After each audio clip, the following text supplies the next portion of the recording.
വേദന തന്നു പ്രവാസം, ഉള്ളിൽ മോഹങ്ങളേകി പ്രവാസം. നിത്യവിരഹത്തിൻ നീർത്തുള്ളിയിൽ പ്രേമ സ്വപ്നങ്ങൾ നൽകി പ്രവാസം, പ്രേമ സ്വപ്നങ്ങൾ നൽകി പ്രവാസം. വേരുകളെല്ലാം അറുത്തിട്ടും പൂക്കുന്ന നീർമാതളമാണ് പ്രവാസം.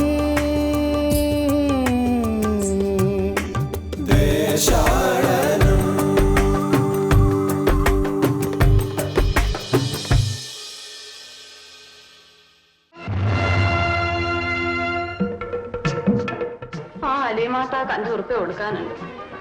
അദ്ദുവിനോടാണെങ്കിൽ അവധി പറഞ്ഞ് നെറിയിട്ടു. 5 ഉറുപ്പ്യ പേടിക്കണ്ട, വരാൻ്റെ ആധാരമല്ല എൻ്റെ കയ്യിൽ തന്നെയല്ലേ ഉള്ളത്.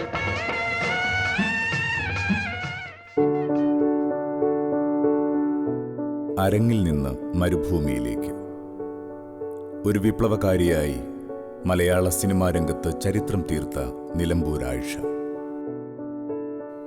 ആരുമറിയാതെ 19.5 വർഷം മരുഭൂമിയിലെ ഗദ്ദാമയായി കഴിഞ്ഞു.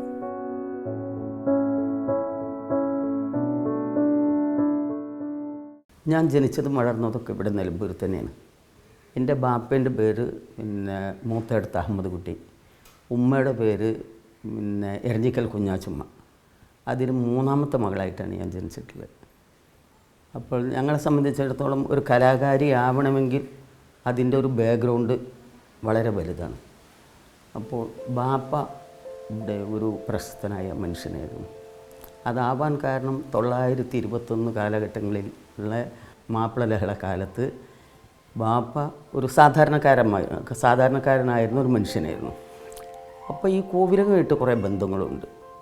ഈ ബന്ധത്തിൻ്റെ അടിസ്ഥാനത്തിൽ ഇവിടെ മുസൽമാൻ ഒന്നായിട്ട് വെട്ടിക്കൊല്ലപ്പെടുകയും അതേപോലെ തന്നെ ഒരുപാട് മുസൽമാന്മാർ പിന്നെ ഹിന്ദുക്കളെ വെട്ടിക്കൊല്ലുന്നൊരു സമ്പ്രദായം ഉണ്ടായി. ഇത് ഉമ്മയും ബാപ്പയൊക്കെ പിന്നെ പറഞ്ഞിട്ട് കേട്ടിട്ടുള്ളതാണ്. അപ്പോൾ ഒരു 10 മനുഷ്യന്മാർ 10 ഹിന്ദുക്കളെ പിടിച്ചിങ്ങനെ നിർത്തിയിട്ട് ഈ അരിവാക്കോട് പറഞ്ഞ സ്ഥലത്ത് ഇവർ തല വെട്ടുമ്പോൾ 9 ആളെ വെട്ടിയപ്പോഴത്തേക്ക് മറ്റേ 10ാമത്തെ ആൾ മരിച്ചു വീണു. ഇത് കണ്ടുകൊണ്ട് എൻ്റെ ബാപ്പ വേഗം ഓടി കോവിലകത്തേക്ക് ഓടിയിട്ട് പറഞ്ഞു, ഇവിടെ ഹിന്ദുക്കളെ കൊല്ലുന്നൊരു പരിപാടിയുണ്ട്, വേഗം സ്ഥലം വിട്ടോളണം എന്ന് പറഞ്ഞിട്ട് ഇവരെ സംരക്ഷിച്ചു എൻ്റെ ബാപ്പ. അതോടൊപ്പം തന്നെ എൻ്റെ ബാപ്പയ്ക്ക് ഒരു മുത്തുപ്പട്ട എന്നുള്ളൊരു സ്ഥാനപ്പേര് കൊടുക്കുകയും ഒരുപാട് സ്ഥലങ്ങളും അതേപോലെ തന്നെ ഒരുപാട് പ്രവർത്തനത്തിനുള്ള മേഖലയിലും തയ്യാറി കൊടുത്തു. അങ്ങനെയാണ് എൻ്റെ ബാപ്പ നല്ലൊരു മുതലാളിയത്. ഇവിടെയുള്ള എല്ലാ മനുഷ്യർക്കും സഹായങ്ങൾ ചെയ്തു കൊടുക്കുകയും ചെയ്തു. അങ്ങനെ ഒരു ഗ്രാമത്തലവൻ്റെ ആ ഒരു ഇതായിരുന്നു ബാപ്പയ്ക്ക്. ചെറിയ കുട്ടികളാകുമ്പോൾ പിന്നെ ഞാൻ കാണിച്ചു തന്ന ആ പാടം, അത് ആ തെങ്ങും തോട്ടം, അത് മുഴുവനും പാടമായിരുന്നു. ഒരു 3 കിലോമീറ്ററോളം പാടം ഞങ്ങളുടെ സ്വന്തമായിട്ടുണ്ടായിരുന്നു. അവിടെ 40ഓളം ഹരിജൻസ് സ്വന്തമായിട്ടുണ്ടായിരുന്നു, അവരുടെ കുടുംബങ്ങളും. അതേപോലെ തന്നെ അടിച്ചുതളിക്കാരികളായിട്ട് 3 ഹിന്ദു സ്ത്രീകൾ, പിന്നെ അടുക്കളപ്പണിക്ക് 3 മുസൽമാൻ സ്ത്രീകൾ, ഇവരൊക്കെ ഉണ്ടായിരുന്നു. പിന്നെ ഉമ്മയ്ക്ക് തട്ടാൻ പണി എടുക്കാനായിട്ട് കുറച്ച് 2 തട്ടാന്മാർ, ഉമ്മയുടെ ഒപ്പം സംസാരിച്ചിരിക്കാൻ ഇങ്ങനെ കുറച്ച് സ്ത്രീകളും. ഈ സ്ത്രീകൾക്ക് ഈ ഉമ്മക്കൊരു ഗ്രാമഫോൺ ഉണ്ടായിരുന്നു. ഇത് പാടിപ്പിച്ചിരിക്കലാണ് ഉമ്മേൻ്റെ പണി. അപ്പോൾ ഇതിങ്ങനെ കേട്ടിരിക്കാൻ കുറേ ആളുകളുണ്ടായിരുന്നു. പിന്നെ ബാപ്പയുടെ ഒരു ഡോബി തമിഴ് ബ്രാഹ്മണനാണ്, അയാൾ നാടകം കളിക്കും. ഈ നാടകം കളിക്കുമ്പോൾ കുട്ടികളായിരിക്കണം ഞങ്ങൾക്ക് വളരെ ഇൻട്രസ്റ്റ് ആയിരുന്നു. അപ്പോൾ ജ്യേഷ്ഠൻ മാനു മുഹമ്മദ്, പിന്നെ ഒരു ആലക്കൽ മുഹമ്മദ്, ഒരു തടത്തിൽ മുഹമ്മദ്, ഇങ്ങനെ എൻ്റെ ഫ്രണ്ട്സ് കുറച്ച് മുഹമ്മദുകളും കുറേ ആളുകളും ഇങ്ങനെ അതേ പ്രായക്കാർ കുറേ ആളുകൾ കൂടിയിട്ട് ആണും പെണ്ണും കേട്ട് വേഷം കെട്ടിയിട്ട് ഇവർ നാടകം കളിക്കും. ഈ നാടകം കളിക്കുമ്പോൾ അതിൻ്റെ മുൻപിലിരിക്കേണ്ട ആളുകളാണ് ഞങ്ങൾ. അപ്പോൾ ചിലപ്പം ഞങ്ങൾ അസ്ഥാനത്ത് ചിരിക്കും, നാടകം അറിയില്ലല്ലോ. അപ്പോൾ ചിരിക്കേണ്ട സ്ഥലത്ത് ചിരിക്കി കയറി ഇവർ, അപ്പോഴും ചിരിക്കും ഞങ്ങൾ. അപ്പോൾ ഇങ്ങനെ അവളെ വളരെ ചെറുപ്പത്തിൽ ഇങ്ങനെ ഒരു നാടക ഭ്രമം ജ്യേഷ്ഠനുണ്ടായിരുന്നു.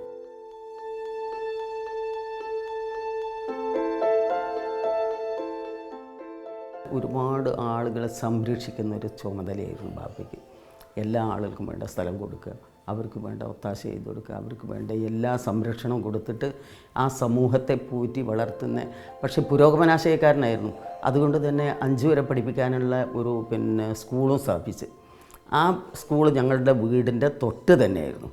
അപ്പം 4 മണിക്ക് ശേഷം എല്ലാ പണിക്കാരോടും ബാപ്പ പറയും, നിങ്ങളാരും ഒരു പണിയും ചെയ്യരുത്, നിങ്ങളിലുള്ള കല ഞങ്ങളുടെ കുട്ടികളുടെ മുൻപിൽ അവതരിപ്പിച്ച് കാണിച്ചു കൊടുക്കുക, അതിലൂടെ ഈ സമൂഹം വളരട്ടെ. അപ്പം മുസൽമാൻ കേസ് പാട്ടുകൾ പാടും പെണ്ണുങ്ങൾ, പുരുഷന്മാർ കോൽക്കളി കളിക്കും, മറ്റുള്ള ഹരിജൻസ് അവരുടെ ചവിട്ട് നാടകങ്ങളും അവരുടെ ഈ കാളകളികളും, അതേപോലെ തന്നെ ഈ ഹിന്ദു സ്ത്രീകൾ തിരുവാതിര കളി, അവരുടെ പാട്ടുകൾ, ഇങ്ങനെയൊക്കെ അവർ ചെയ്യും. 2 ആനയുണ്ടായിരുന്നു. ഈ ആനയുടെ പണിയന്മാരൊക്കെ കൈകോർത്ത് പിടിച്ച് കണ്ട് അത് വേറൊരു താളത്തിലുള്ള ഒരു താളബോധമായിരുന്നു ഞങ്ങളുടെ മനസ്സിൽ. അഭിനേത്രിയായ സീനത്ത്, അഭിനേത്രിയും 2007 മികച്ച ഡബ്ബിംഗ് ആർട്ടിസ്റ്റിനുള്ള സംസ്ഥാന അവാർഡ് നേടിയ ഹഫ്സത്ത് നിലമ്പൂർ. മലയാള കലാരംഗത്ത് ഒരുപാട് പ്രതിഭകൾക്ക് ഈ കുടുംബം ജന്മം നൽകി. പക്ഷേ കുറച്ച് കഴിഞ്ഞപ്പോഴത്തേക്ക് ബാപ്പ ക്ഷയിച്ച് വല്ലാതെ ക്ഷയിച്ചു പോയി. അതോടൊപ്പം തന്നെ പെട്ടെന്ന് മരണം സംഭവിച്ചപ്പോൾ ഞങ്ങൾ പാപ്പരാണെന്നറിയാം. എൻ്റെ ഉമ്മക്ക് ഒരു ബുദ്ധിഭ്രമം ഉണ്ടായി. അങ്ങനെ അതിനേക്കാൾ അപകടം. അങ്ങനെ കുറച്ച് ദിവസങ്ങൾ കഴിഞ്ഞപ്പോൾ, കുറച്ച് ദിവസങ്ങളല്ല മാസങ്ങളോളം കഴിഞ്ഞപ്പോൾ ഞങ്ങളുടെ വീട്ടിലുള്ള ഓരോ സാധനവും വിറ്റ് തിന്നാനുള്ള ഒരു ഇതിലേക്ക് ഞങ്ങൾ പോയി. അങ്ങനെ ഞങ്ങൾ വല്ലാതെ കഷ്ടപ്പെട്ടു എന്ന് തോന്നിയപ്പോൾ ഞങ്ങളുടെ അടുത്ത് ഞങ്ങളുടെ ഉമ്മയ്ക്ക് പ്രസവലക്കാനൊക്കെ നിന്നിരുന്ന ഒരു പാത്തുക്കുട്ടിയായിരുന്ന ഒരു സ്ത്രീ ഉണ്ടായിരുന്നു. അവരുടെ മകള് ഉണ്ണിപ്പാത്തു, അവർ ഇവിടെ ഒരു മില്ല് വന്നിട്ടുണ്ടായിരുന്നു. ഈ മില്ലിൽ പണിക്ക് പോകാൻ വേണ്ടിയിട്ട് അവർ പോകും. അപ്പോൾ ഒരു ദിവസം ഈ സ്ത്രീ വന്നിട്ട് ഒരൊറ്റ കരഞ്ഞിട്ട് പറഞ്ഞ്, ഞങ്ങളുടെ മുതലാളിയുടെ ഭാര്യയും മക്കളും ഇങ്ങനെ കഷ്ടപ്പെട്ട് പട്ടിണി കിടക്കുന്നത് കാണുമ്പോൾ ഞങ്ങൾക്ക് വല്ലാത്ത വേദനയുണ്ട്. നിങ്ങളൊരു മുറവും കൊണ്ട് ഞങ്ങളുടെ കൂടെ വന്നാൽ മതി, നിങ്ങളവിടെ ഇരുന്നാൽ മതിയേറെ, ഞങ്ങൾ ചെയ്തോളാം പണി, നിങ്ങൾക്ക് ആ കൂലി കിട്ടിയാൽ കുട്ടികൾക്ക് ജീവിക്കാൻ മാർഗ്ഗമാവുമല്ലോ. അങ്ങനെ എൻ്റെ ഉമ്മ ഒരു ദിവസം ആ ഒരു മുറവും കൊണ്ട് ഈ പണിസ്ഥലത്തേക്ക്. അപ്പോഴത്തേക്ക് ഞാനും ഈ അനുജനും വളരെ ചെറുതാണ്. എനിക്ക് തന്നെ 10 വയസ്സാണ്, അതിൻ്റെ താഴെ 8 വയസ്സാണ്. ഞങ്ങൾ രണ്ടാളും അണ്ടി പെറുക്കാൻ പോകും. അണ്ടി പെറുക്കി കൊടുത്താൽ 50 പൈസ തരും. അപ്പോൾ അത് കിട്ടിയാൽ നമുക്ക് സുഭിക്ഷാവുമല്ലോ, രണ്ടും കൂടെ ഉണ്ടെങ്കിൽ. അങ്ങനെയുള്ളൊരു പക്ഷേ നമുക്ക് എത്ര വിശന്ന് എൻ്റെ മൂത്ത ജ്യേഷ്ഠൻ ബോധം കെട്ട് വീണിട്ടും വയറുവേദനയാണെന്ന് അവൻ പറഞ്ഞത്. കാരണം വിശപ്പ് എന്താണെന്ന് അറിയാത്ത കുട്ടിയല്ലേ. അങ്ങനെ അത്രയ്ക്ക് ഞങ്ങൾ ബുദ്ധിമുട്ടിപ്പോയി. അങ്ങനെ ഞങ്ങൾ ഈ വണ്ടി പെറുക്കാൻ പോയിട്ട് വരുമ്പം അതിഭയങ്കരമായ ഇടിയും കാറ്റും മഴയൊക്കെ വന്നിട്ട് ഞങ്ങൾ ഓടുകയാണ്. ചേമ്പിൻ്റെ ഇല ഇങ്ങനെ തലയിൽ ചൂടിയിട്ട് 2 പേരും ഇങ്ങനെ ഓടി റോട്ടിലിറങ്ങുമ്പോൾ റോഡ് മുഴുവൻ പ്രളയം രക്തത്തിൻ്റെ. അപ്പോൾ ഒരു മനുഷ്യൻ സൈക്കിളിൽ നിന്ന് വന്നിട്ട് ഇറങ്ങിയിട്ട് പറഞ്ഞു, മക്കളെ നിങ്ങൾ മുത്തപ്പട്ടൻ്റെ മക്കളാണോ ചോദിച്ചു. അതെ. എന്തേന്ന് ചോദിച്ചു. നിങ്ങളെ ഉമ്മാൻ്റെ ചോരയാണ്.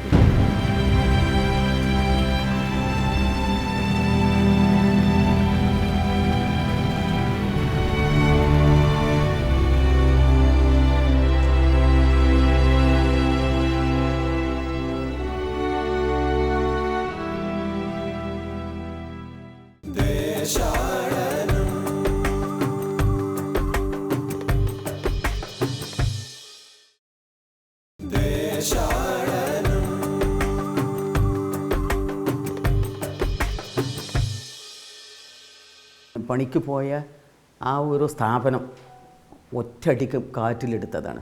ഈ കാറ്റിലെടുത്തപ്പോൾ ഈ നെല്ല് പുഴുങ്ങുന്ന ഒരു സാധനമുണ്ട്, അതിൻ്റെ ഒരു കുഴൽ, ഈ കുഴൽ വന്നിട്ട് ഉമ്മാൻ്റെ ഇവിടെ അടിച്ചു. അതോടുകൂടെ വീണു. അപ്പോൾ ആണി ഇവിടെ തറച്ചിരുന്നു. ഈ ആണി തറച്ച കാല് ഇങ്ങനെ പെണ്ണുങ്ങൾ വലിച്ചെടുത്തു. അവർക്ക് ഇതറിയില്ല ആണി തറച്ചതാണെന്ന്. കാല് കുടുങ്ങി എന്നുള്ളതിൻ്റെ പേരിൽ ഇവർ വലിച്ചെടുത്തു. അങ്ങനെ ഇത് ആകെ ചോരമയം. ഇവരെ കൊണ്ട് ഹോസ്പിറ്റലിലേക്ക് കൊണ്ടുപോയിരിക്കുകയാണ്. ഈ ചോരയാണെന്ന്. അപ്പോൾ ഇവൻ എന്നോട് ചോദിക്കുക, നമുക്കിന്ന് ഇറച്ചി വാങ്ങാല്ലേ എന്ന് എവിടെയോ അറുത്തിട്ടുണ്ട് എന്ന് ഈ ചോര കണ്ടപ്പോൾ. അപ്പോൾ ആയിക്കോട്ടെ എന്ന് പറഞ്ഞു ഞാൻ. നമുക്ക് പൈസ ഇട്ടിട്ടുണ്ടല്ലോ. ഞങ്ങൾ ഈ മനുഷ്യൻ വന്നിട്ട് നിങ്ങൾ ഉമ്മയുടെ ചോരയാണെങ്കിൽ ആസ്പത്രിയിലുണ്ട് കാരണം. പിന്നെ ഇതൊക്കെ വലിച്ചെറിഞ്ഞിട്ട് ഞങ്ങളൊരൊറ്റ പാച്ചിലാണ്. അപ്പോൾ ഉമ്മക്കൊരൊറ്റ ആങ്ങളേ ഉള്ളൂ. പിന്നെ എരിഞ്ഞി പോക്കർ പറഞ്ഞിട്ട് ഞങ്ങൾ രണ്ടാൾ ഓടിക്കൊണ്ട് ചെല്ലുമ്പോൾ ഇളങ്ങനെ കണ്ണും കാട്ടിയിട്ട് നിൽക്കുന്നുണ്ട് അവിടെ. അപ്പം ബാപ്പയുടെ കെയർ ഓഫിൽ വലിയ മുതലാളിയായ ആളാണ്. മൂപ്പര് സമ്പന്നനായിരിക്കുമ്പോൾ ഞങ്ങൾ ബാപ്പരായില്ലേ. അപ്പം ഞങ്ങളെ കാണുന്നത് പുച്ഛം, ഞങ്ങളെ അടുക്കുന്നതൊക്കെ പുച്ഛം.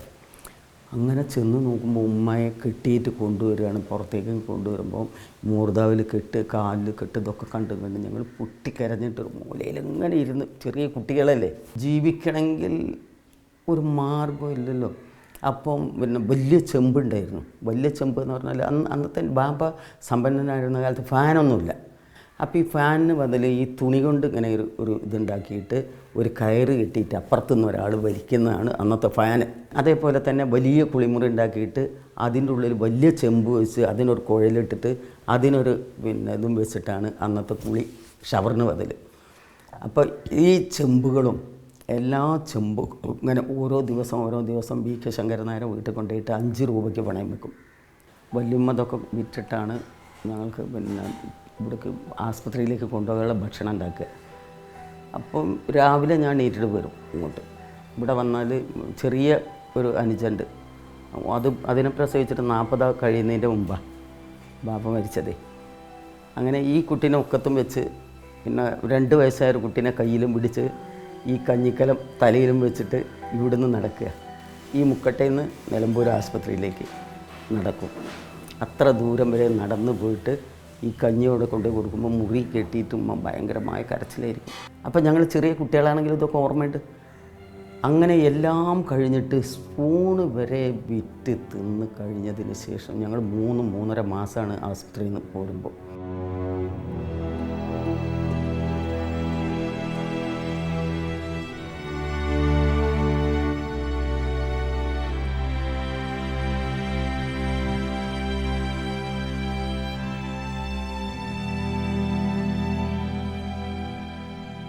പിന്നെ അങ്ങോട്ട് കാലം മാറുക.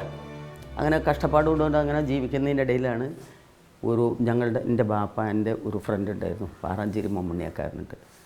അയാൾ ഒരു ദിവസം വീട്ടിലേക്ക് കയറി വന്നു. അപ്പോഴത്തേക്ക് എനിക്കൊരു 13 വയസ്സായി.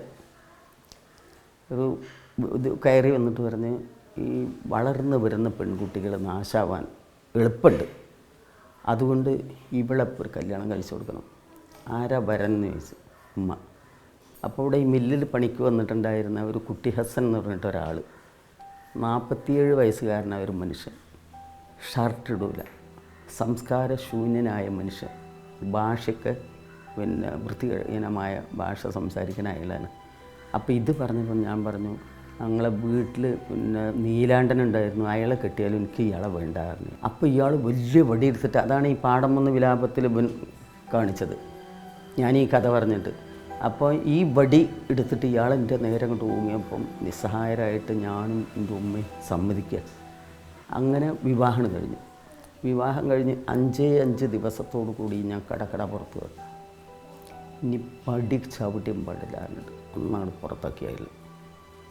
അപ്പോഴത്തേക്ക് ഒരുപക്ഷെ മാനസികമായിട്ടുള്ള പീഡനം, ശാരീരിക പീഡനം എന്തെങ്കിലും ആയിരിക്കാം. എനിക്കിന്നും ആലോചിച്ചാൽ അതിനെപ്പറ്റി ഒരു ചിത്രമല്ല മനസ്സിൽ. അങ്ങനെ കുറച്ച് കാലം കഴിഞ്ഞ് ഒരു 6 മാസം കഴിയുമ്പോൾ ഞാൻ അറിയാണ് ഞാൻ പ്രഗ്നൻ്റാണ്. ഉടനെ ആത്മഹത്യാശ്രമം നടത്തി. അങ്ങനെ ആത്മഹത്യാശ്രമം നടത്തിയപ്പോൾ ജ്യേഷ്ഠൻ പിടിച്ച് മാറ്റിയിട്ട് പറഞ്ഞു, നീ ജീവിച്ച് കാണിക്കുക, മരിച്ച് കാണിക്കുകയല്ലേ വേണ്ടത്. അപ്പോൾ ഒരു ശക്തിയാണല്ലോ ഒരു ബ്രദർ അങ്ങനെ പറയുമ്പോൾ. അതുകൊണ്ട് ഞാൻ പിടിച്ച് നിന്ന് കുട്ടിയെ പ്രസവിച്ച്, പെൺകുട്ടിയായിരുന്നു. അതിന് 2.5 വയസ്സ് വരെ വളരെ ത്യാഗപൂർണമായ ജീവിതത്തോടുകൂടെ കുട്ടീനെ പൊറ്റിക്കൊണ്ടിരിക്കുമ്പോഴാണ് നമ്മളുടെ നാട്ടിലെന്നും ഇവിടെ ഒരു ഐവളപ്പിൽ ഹസൻ്റെ പറങ്കുമാവും തോട്ടത്തിൽ വെച്ചിട്ട് ഒരു കൂട്ടായ്മയിലൂടെ ഇവിടെ ഒരു നാടകം ഉണ്ടായി. അപ്പോൾ അതിൽ പുരുഷന്മാർ വേഷം കെട്ടിയിട്ടാണ് അഭിനയിക്കുന്നത്, ജ്യേഷ്ഠൻ അഭിനയിക്കുന്നത്. അതിനു വേണ്ടി പോകുമ്പം ഒരു 16 നാടകമായപ്പോഴത്തേക്ക് പെരിന്തൽമണ്ണ കിസാൻ സമ്മേളനത്തിൽ നാടകം കളിക്കാൻ നാടകം കിട്ടി ഒരു ഓർഡർ കിട്ടി. അവിടെ ചെന്ന് ഇവർ കളിക്കുമ്പോൾ EMS നമ്പൂതിരി പാടി നാടകം കണ്ട് വിലയിരുത്തി. ഇയാൾ റിവ്യൂ എഴുതി. ഇയാൾ പറഞ്ഞ് 2 സ്ത്രീകളെ കൂടി പങ്കെടുപ്പിച്ചാൽ നന്നായിരുന്നു. അങ്ങനെ ഇവർ സ്ത്രീകളെ അന്വേഷിച്ച് ഇങ്ങനെ നടക്കുക. അപ്പോഴാണ് നിലമ്പൂർ ബാലന്തിയിൽ വന്ന് ജോയിൻ ചെയ്യുന്നത്. ഇയാൾ പറഞ്ഞ് ആരെയും കിട്ടിയില്ലെങ്കിൽ ഒരു സ്ത്രീനെ എൻ്റെ പെങ്ങളെ കൊണ്ടുവരാം. അപ്പോൾ 2ാമതൊരു സ്ത്രീയെ കിട്ടാൻ വേണ്ടി ഇവർ അന്വേഷിച്ച് ഇങ്ങനെ നടക്കുമ്പോൾ ഇവർ വീട്ടിലേക്ക് വരിക. വീട്ടിലേക്ക് വരുമ്പോൾ ഞാൻ ഉമ്മയുടെ ഗ്രാമഫോൺ റെക്കോർഡ് കേട്ടിട്ടുള്ളൊരു പാട്ടുണ്ട്. ടുകരാക്കി മുझे जाने वाले दूने अरमानों की दुनिया लूट ली.